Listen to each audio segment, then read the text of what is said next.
Bon, il faut que je vous explique.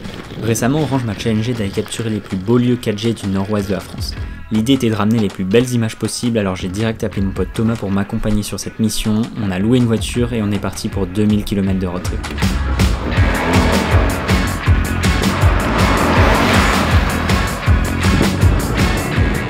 Bon là du coup je suis en route pour aller chercher Thomas chez lui.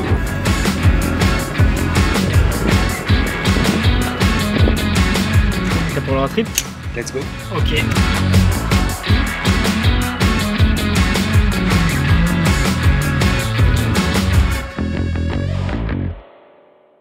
Bon du coup là, premier spot du road trip, le château de Chambord. On va rentrer à l'intérieur, je pense que ça va être ultra stylé.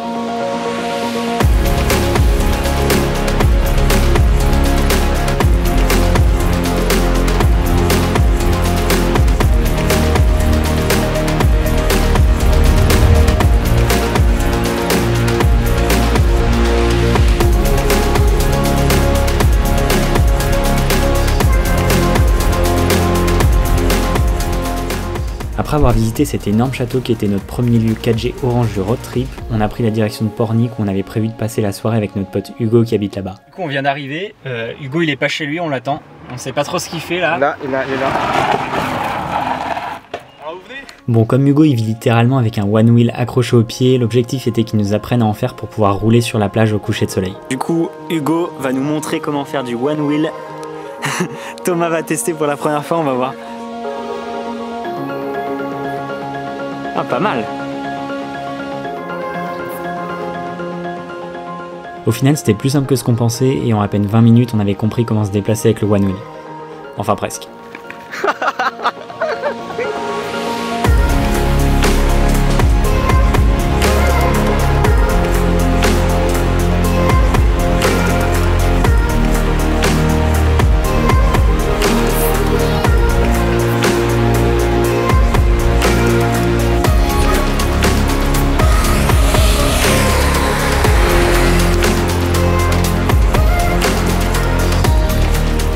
Franchement, on pouvait pas imaginer mieux pour terminer notre première journée de road trip.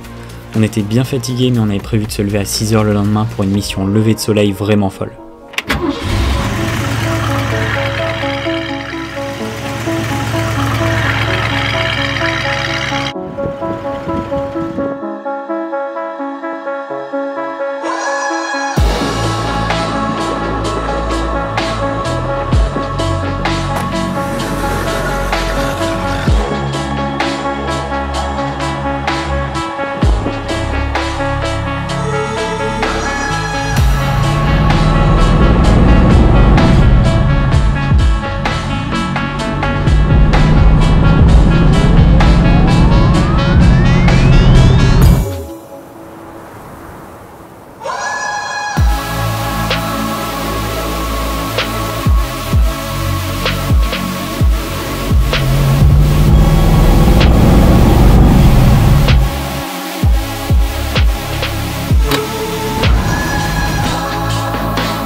Après cette matinée inoubliable, il fallait qu'on reprenne la route pour poursuivre notre itinéraire.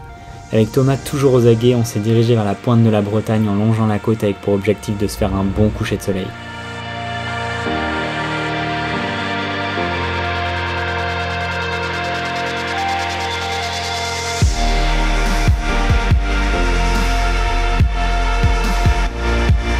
On vient d'arriver à la pointe du Rac qui est l'endroit le plus à l'ouest de la France pour le coucher de soleil.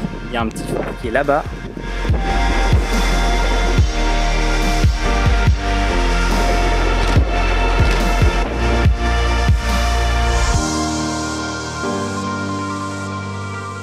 Encore une fois, on aura bien profité de cette journée et le lendemain matin, après un autre réveil très matinal, on a pris la direction d'un lieu mythique dans l'histoire des télécommunications, la Cité des Télécoms. On a d'abord visité la partie musée qui retrace toute l'histoire des télécommunications, du télégraphe à la fibre optique qu'on connaît bien aujourd'hui. En fait, si la Cité des Télécoms est si importante, c'est parce qu'elle abrite la première antenne à avoir permis de transmettre des images télévisées en direct entre les États-Unis et la France. On vient de faire la visite et en fait, c'est pas du tout un truc dur là, c'est une genre de bâche qui est gonflée, ça sert à protéger l'antenne qui est à l'intérieur. Et justement, si les Français ont pu suivre en direct les premiers pas sur la Lune ou encore les obsèques de Kennedy, c'est grâce à cette antenne.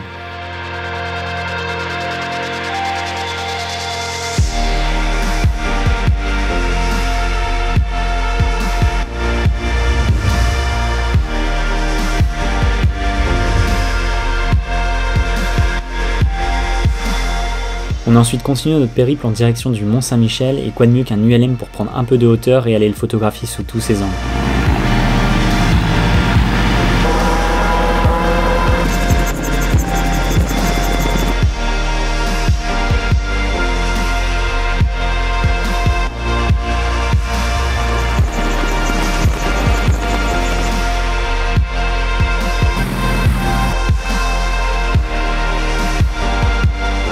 Bon là du coup je viens de finir mon vol, c'était incroyable. Là Thomas il est dans le ciel. On voyait tous les petits sillons faits par l'eau. Et voici l'atterrissage de Monsieur Thomas. Il est vivant.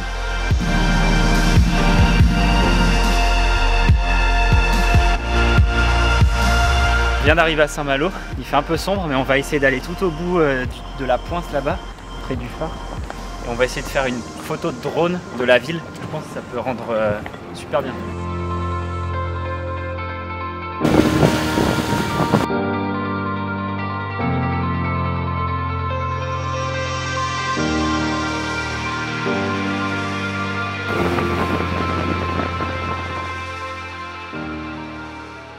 Quatrième jour de road trip, là on est à Dinard, on a dormi dans cette maison là bien stylée et là on va se diriger vers le Mont Saint-Michel. Et oui, on n'en avait pas fini avec le Mont Saint-Michel, après l'avoir vu du ciel on était obligé d'aller le visiter, surtout c'était un des spots 4G de notre checklist.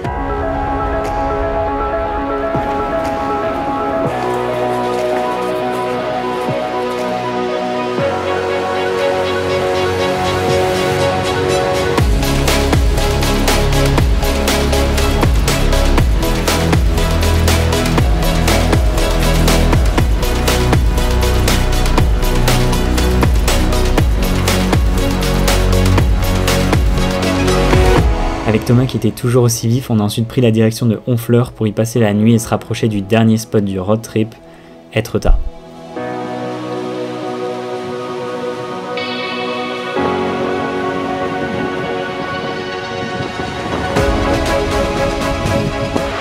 Est-ce que le drone va pouvoir passer derrière les arches? Il va faire un petit test. Pour mieux capter, il se met ici. On va voir s'il tombe.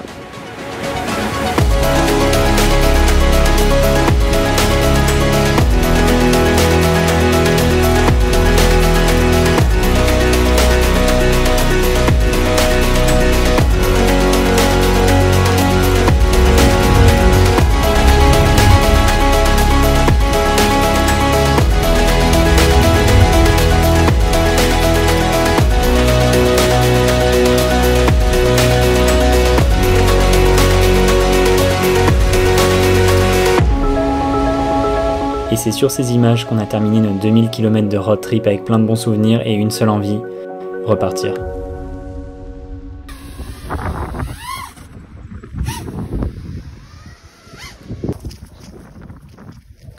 Oh oh oh.